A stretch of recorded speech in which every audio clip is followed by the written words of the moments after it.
Was Iran a threat to the U.S. or not? Joining us tonight to talk about this and the situation in the Middle East is former Secretary of State, former National Security Advisor Condoleezza Rice. Secretary Rice, thanks for being here. You know, we have these polls out about Iran, national security threat.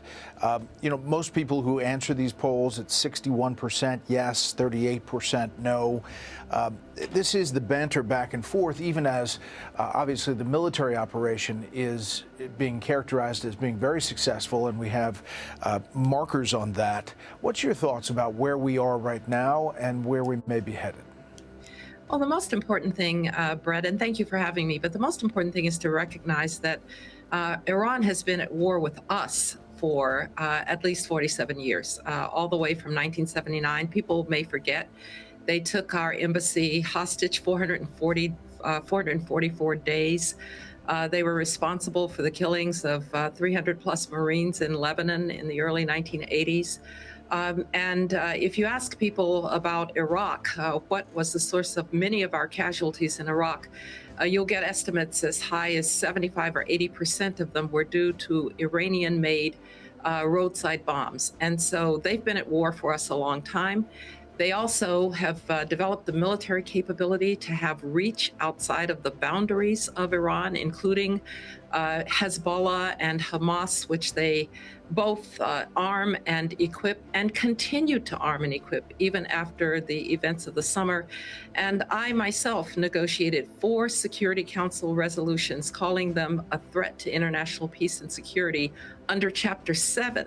The strongest chapter of the UN Security Council resolutions because of their nuclear ambitions. So to say that this regime was not a threat, I think is simply not, it's ahistorical. They have been a threat for a long time, like Hamas. I'm quite certain that October 7th and Hamas could not have happened without Iranian training and equipment, maybe even planning.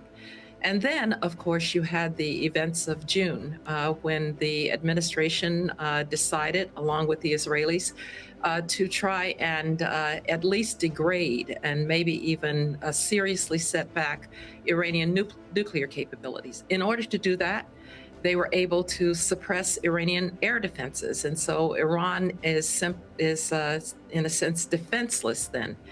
And then you see that the Iranians are rebuilding their nuclear capability, that they're rearming Hamas and Hezbollah, and that they are essentially at this moment defenseless. They won't always be defenseless. And so the decision is to really at this point take care of it and render them incapable of those activities. So I see it as a series of decisions. I do think that bold it's ones. Big ones, but a worthy goal.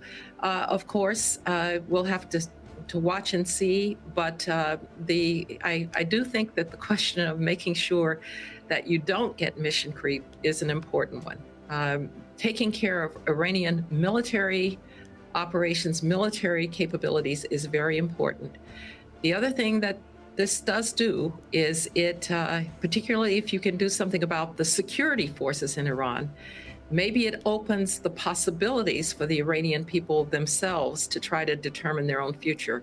But we're a long way from that. Madam Secretary, we really appreciate your time.